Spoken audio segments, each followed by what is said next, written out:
All right, ready? Let's go.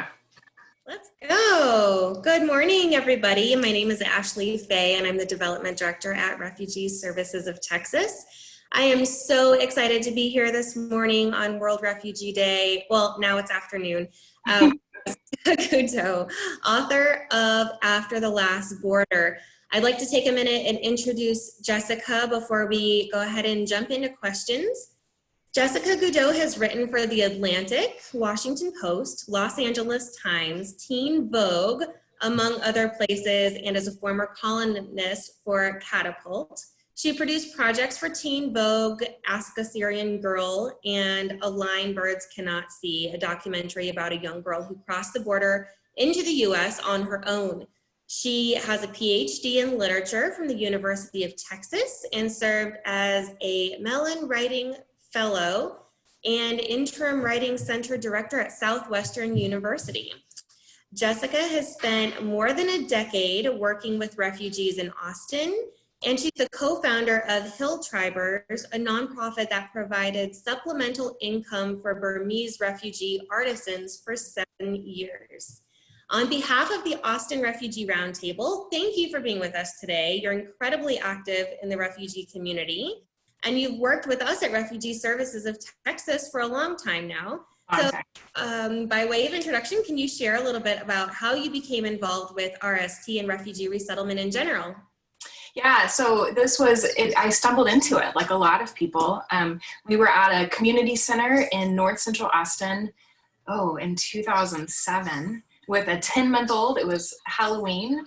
And I had my kid, this was my first kid, and I just wasn't banking on how hot it was going to be. So I had ordered a costume and stuffed her into it. So she was like this little sweaty baby blue octopus, because it was like, Austin, like 95 degrees. And so we were there to translate into Spanish, and my husband and I both lived in South America. And all of a sudden in walk all of these people straight from they looked to me like they were from Thailand. And it was the first time I had spent a couple summers in Thailand. It was the first time I realized what refugees were. By the end of the day, I'd made some friendships with them, and I was so surprised to see these people that felt really out of place. And the more that I got to know them, the more that I saw what it meant to be a refugee, and started working with Refugee Services. Back when Refugee Services was really small, and it was just this like little place at the back of this office complex, and now it's grown in the 13 years since I've known people there. And it was really exciting for me in some ways to see the growth of that. And in part, I think what was really special is that it was always friends of friends that connected me, because I started with friendship with refugees.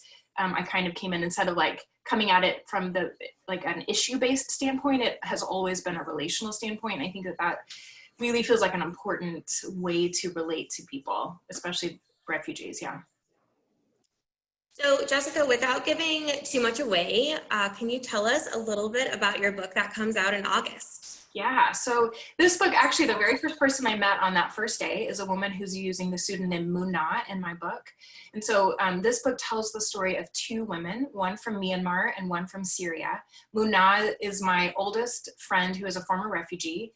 And this book really began when I saw the difference between the people that I got to know in 2007, 2008, who had this, very complicated experience. I think Mariam and Tiba did such an amazing job in the last session of talking about the different refugee experiences that so many people have. So it's not that becoming a refugee was ever an easy thing, but when arrivals first happened in the late 2000s that I saw, there was also a lot of community support, and there was like the churches and mosques, and all kinds of people were involved, and there was just no barriers in terms of the American public. There was just a lot of joy and support around the refugee resettlement program. And by the time the second woman came, her pseudonym in the book is Hasna, everything had changed. That we had really gone through this massive shift in which people began to view refugees with suspicion and not understand the history of the program. And so really beginning with those two women, I wanted to take a look at what had changed in that amount of time and tell two stories of people that I had grown to love and that I knew I could work with closely, and also the history of the resettlement program. So this book in some ways goes all the way back to 1888 and the Chinese Exclusion Act, and looks at how public shifts have affected whether or not refugees are able to come. So often we think about this in terms of whether refugees are deserving. And in fact, that has very little to do with the conversation. It has a whole lot more to do with how we as Americans, and I'm mostly going to say white Americans in this, those of us who empower, how we feel about refugees. And yet people's real lives are at stake. And so understanding our role and our shift in that, I think, can be really important, like the deep history of that. And it's so relevant right now to provide context to what we're reading in the news every day. It's been quite the roller coaster over the past years. So Jessica, before you jump into your reading, can you introduce the excerpt that you'll be reading and set the scene for what we're about to hear? Yeah, so one of the things that something I think is really critical to know just to understand how this plays out. I wanted to write this book like a novel. I think I could only have written this book with the two women whose story I tell because of the deep relationship. And so we spent almost 2 years having interviews every 2 weeks, especially with Hasna, because we did it with the most amazing translator.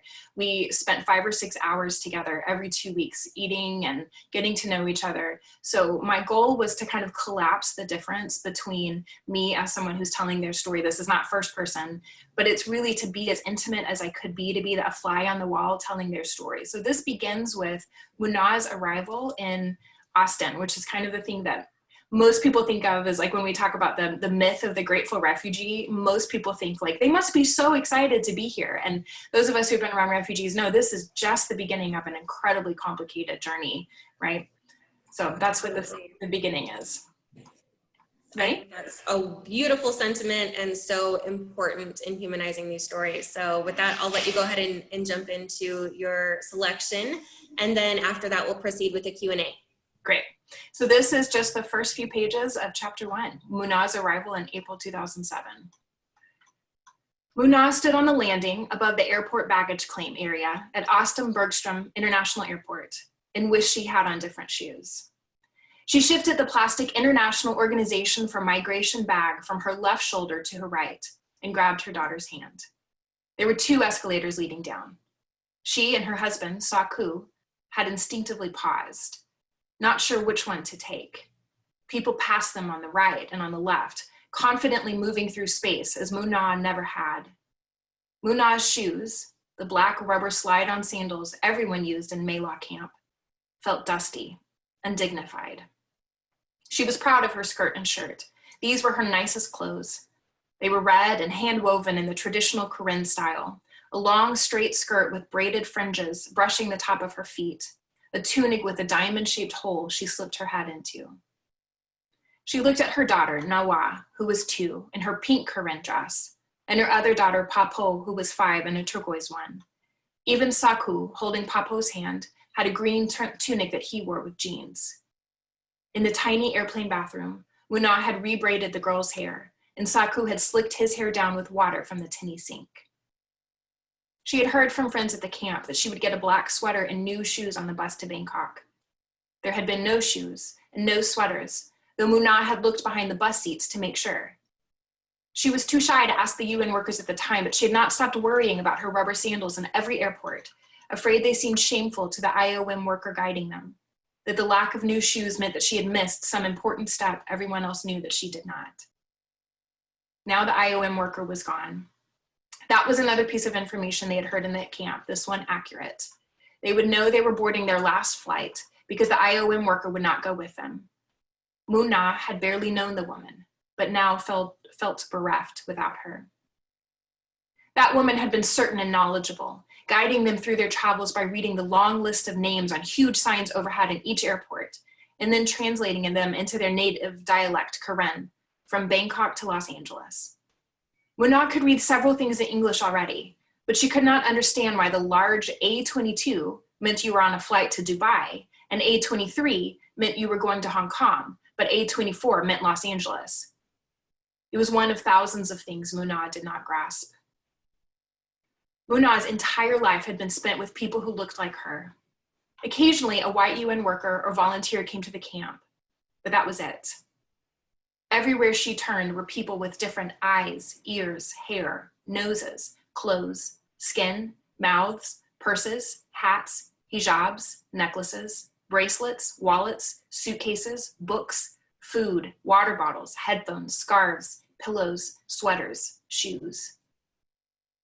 Even when her eyes were down, To shield her from the onslaught of strange sights, the languages assaulted her ears, snatches and tones she had never heard, musical, guttural, loving, rude. The smells of perfume, food, sweat, air conditioning kept her from breathing in deeply.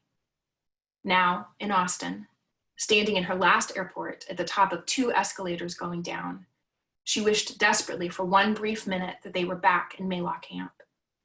She wished the IOM woman were still with them. She wished she had her new sweater and shoes. They had only seen an escalator a handful of times, most of them in airports within the last 24 hours.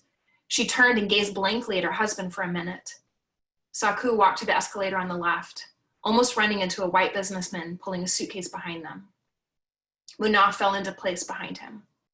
She stumbled for a minute, eyes down to keep her balance, clutching the rail that made her hand move slightly faster than the stairs on which she stood. She made sure Nawa's tiny feet were centered in the metal striped strip. When she finally reached the bottom of the stairs, anxiously avoiding the steps submerging into each other, Muna took a firm step with Nawa over the line that ended the escalator, then looked up. She didn't have time to worry. A man was already greeting them in Karen, standing beside a tall white woman with a wide smile. "Are you Saku and Muna? We are here to take you to your new home. Welcome to Texas." Muna's face broke into a relieved grin.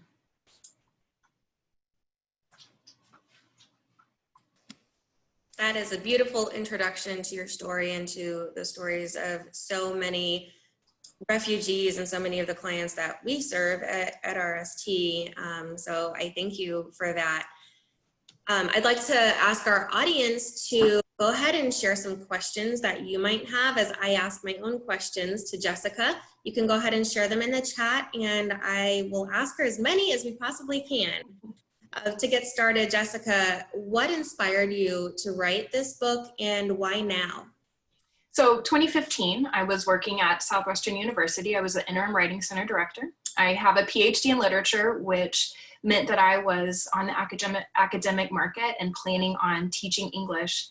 And I had just a 180 in my life and career. All of these people started talking, politicians, in the media, all of these stories started happening around, especially Syrian refugees, but broader, the larger refugee resettlement program. And it's as if all of that support that we had taken for granted for years just crumbled.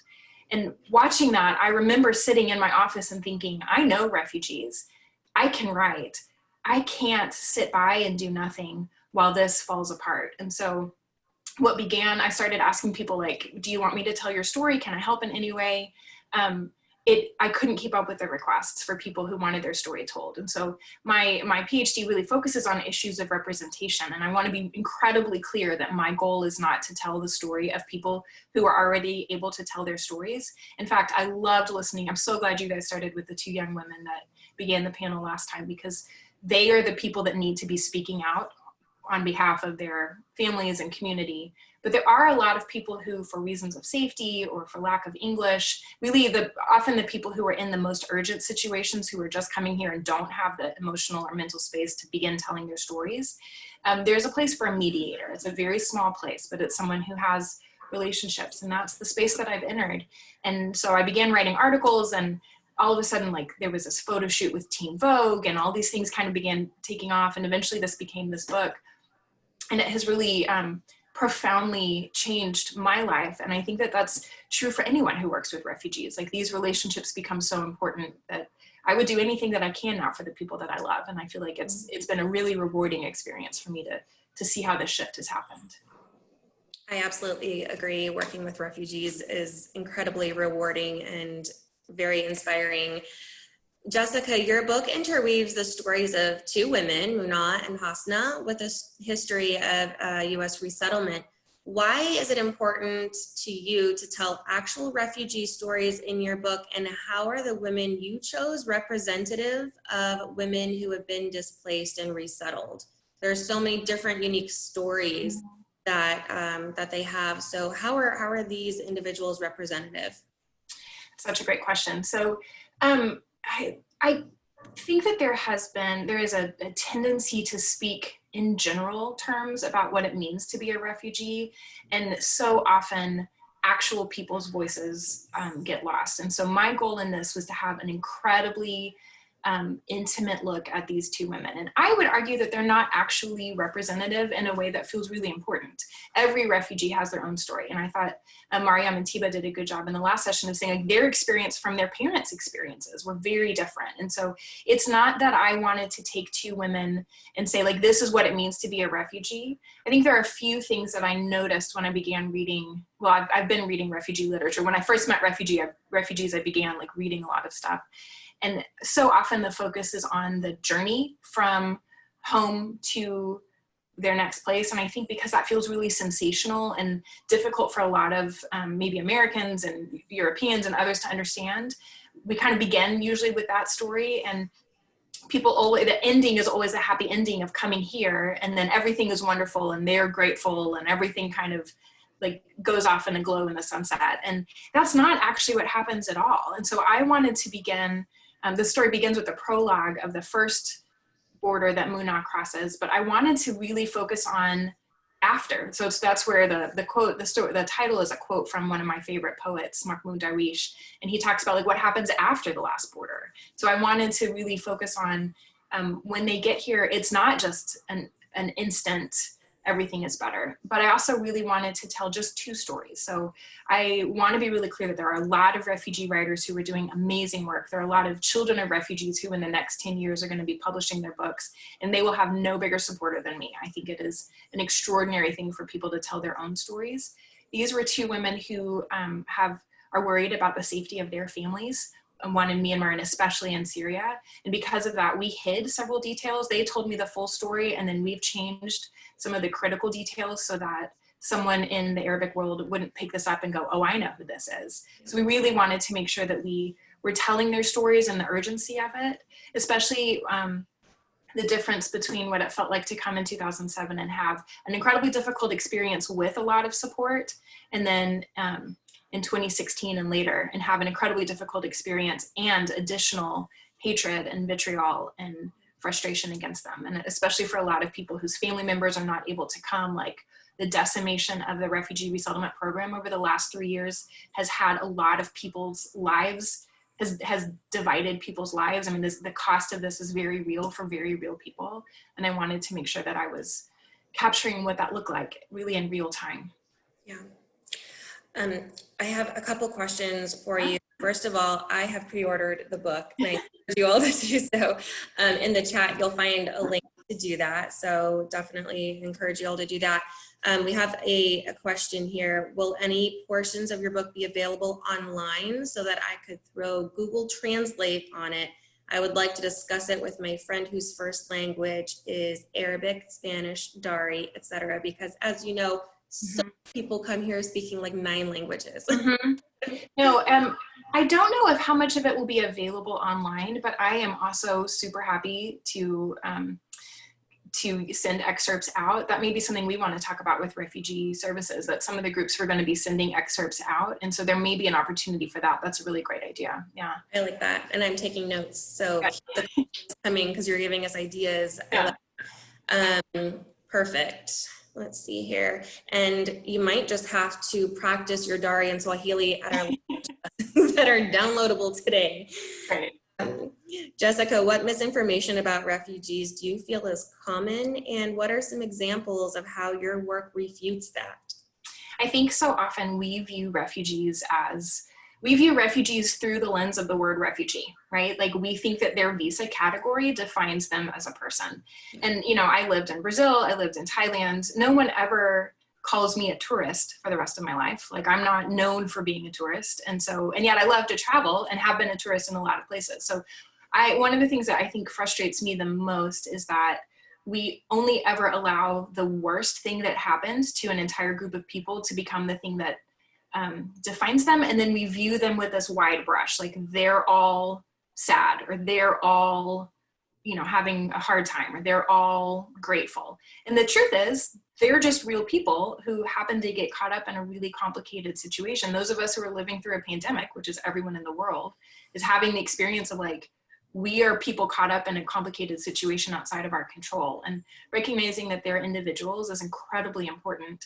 And they should not have to perform gratefulness. They should not have to perform I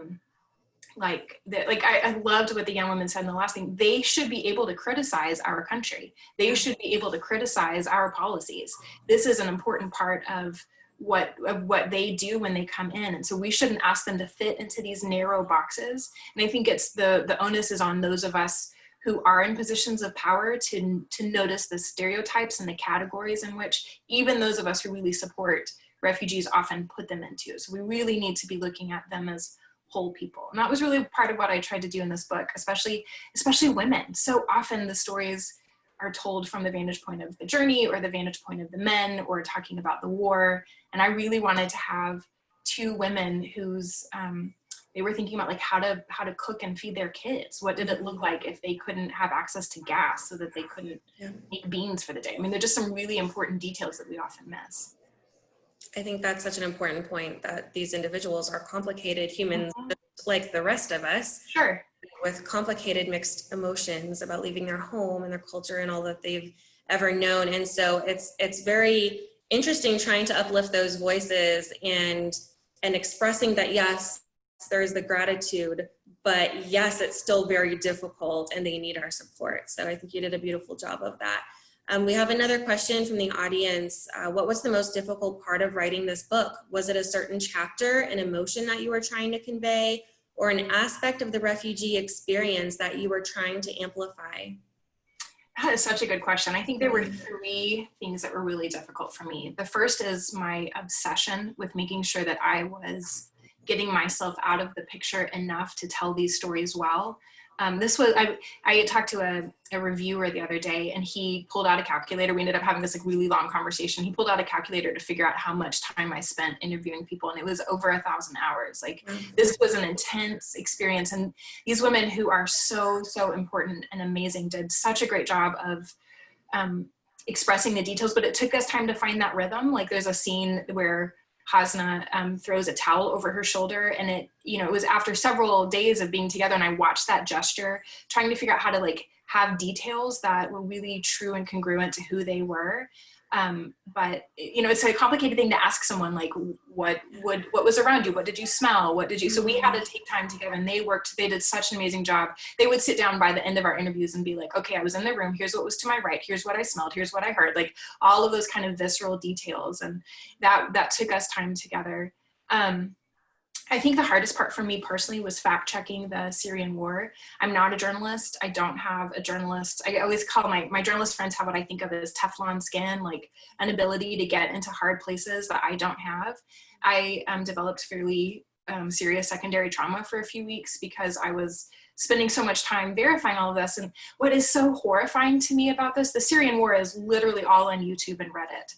Like, there is no reason that we in the West should ignore what is happening in Syria the way that we do. The information is out there, the pictures are out there, the people have been begging for those of us in positions of power to alleviate their suffering. And we have done so little about it. And recognizing that I would enter in and I wasn't even I can only imagine how much more complicated it was to live these things, right? And so it's just the tiniest feeling that I had that this was so painful.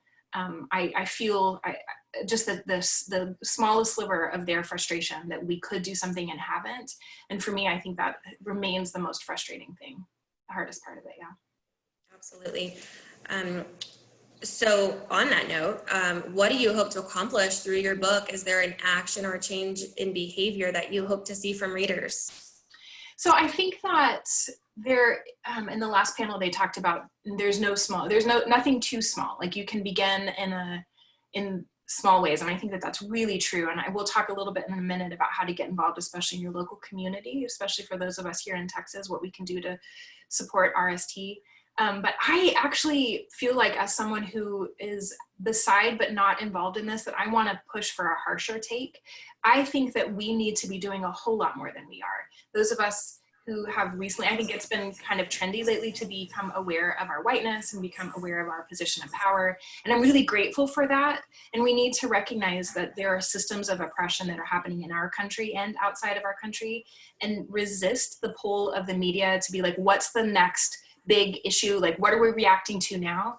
And instead become people who are able to focus on large systems of injustice and not stop pushing for that. And I don't know what that looks like for everyone in their context. I know voting is a big part of that. I think conversations with people around you are a part of it. For me, it ended up being writing a book, which is not what I think most people are going to do.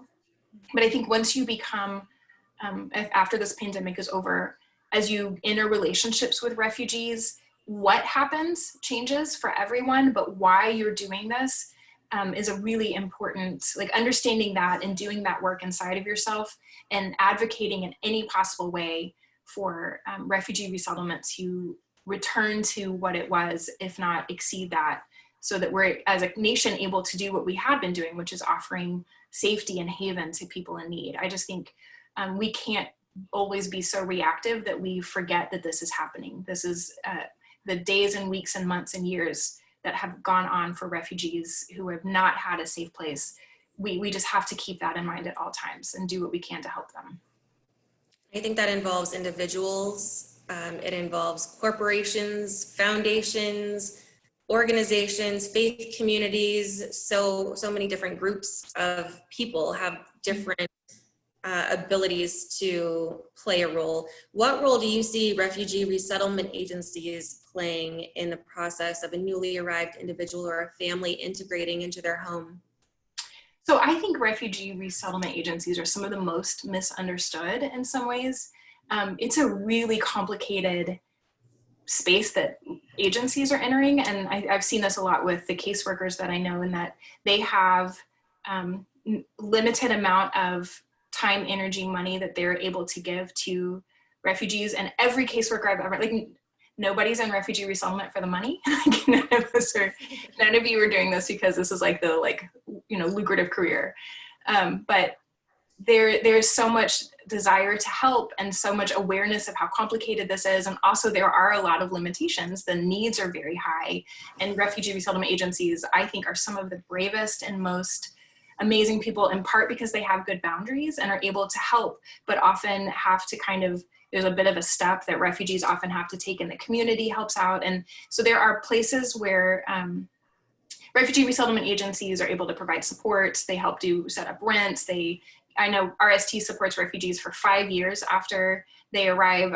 Joanna is on this call, and the amount of mental health advocate, like, that has been a new thing, not new, it's old now, but I have been around RST long enough to see that grow. And I think that's an extraordinary thing that agencies do. So the amount of support that agencies offer is so incredibly high, and the amount of need is still higher. And so I think refugee resettlement agencies continue to do the good work that they're doing. And there is space, I would imagine, for volunteers and friendships and relationships to kind of come alongside different communities to continue to help. This has always taken a village, and it is a really, really lovely village. It is one of my favorite things. In fact, I dedicated my book to the refugee resettlement community in Austin, because it's not just the refugees, it's all of these people around it, and they are some of the most wonderful people. So what's happening in IACT and the English language and all of these communities working together to kind of help this experience, it's really wonderful. And it's still really hard. Refugees are still in really complicated, we have doctors who are working as busboys, and chemists who are having to clean hotels. Like, there's a lot of indignity and a lot of culture shock, and it's really difficult and complicated. And that's kind of what I was hoping my book could show, is like what it actually means to be resettled, and how beautiful and complicated and complex the whole thing is. Yeah. Jessica, when is your book being released? Do you have anything scheduled that we should know about? And a reminder that we have the link to the book to pre-order in the chat. So tell us what to expect. How can we get your book?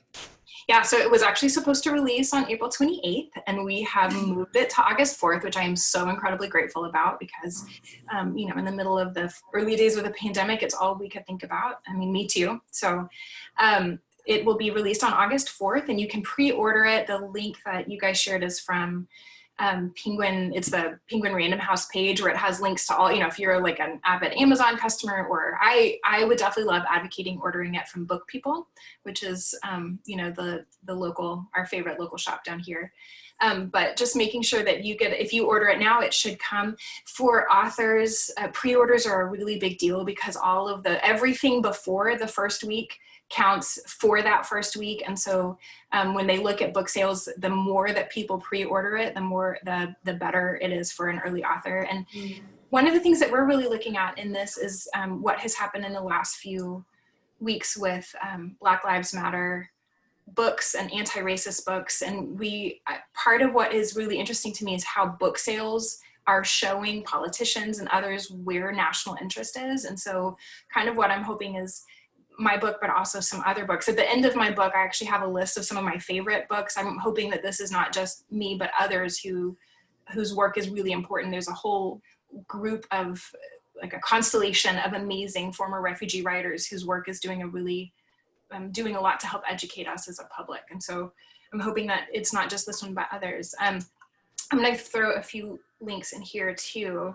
if you want to just find out more about this. This is the kind of stuff I'm trying to figure out how to learn to do as an author, but there's a website, there's a Facebook group where we're actually using this as a place to launch advocacy, and we feature a lot of what's happening here in Austin specifically, but I'm hoping as this grows that we can find ways to connect people with their own local groups. So if you're in Iowa or you're in, you know, Wisconsin or someplace that you can find out what's actually happening around you. And then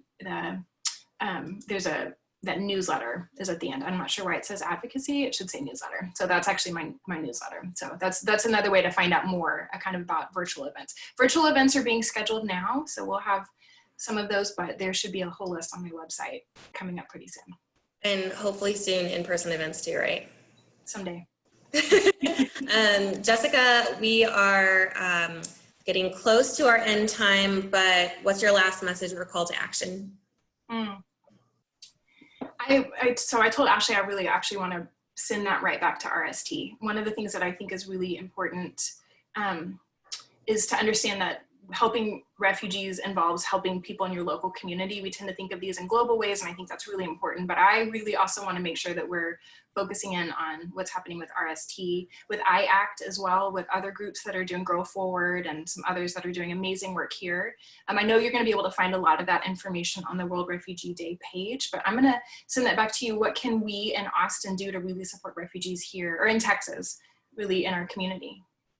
I think connect with us on an individual level. If you go to our website, rstx.org, you'll find a lot of information. There are so many different ways to plug in depending on what your passion is, what your skill set and your experience is. We have so many amazing volunteer opportunities all throughout Texas, so I encourage you to do that. Email us, call us, say, I don't know how to plug in, but help me figure that out, and we will help you figure that out because there's so many ways. So thank you for that question. I would love to invite everyone to go to our website. On our website, we will also have the link to pre-order Jessica's book. And please join us for the next session. We'll have a fireside chat with experts on refugee resettlement from the Austin Refugee Roundtable, including individuals from Refugee Services of Texas, IACT, Center for Survivors of Torture, Caritas, and Austin ISD. So thank you, Jessica, for being with us. We appreciate you and your work so, so much. And we're so grateful to have you as a partner. Thank you. Thank you, guys. Always love what you do.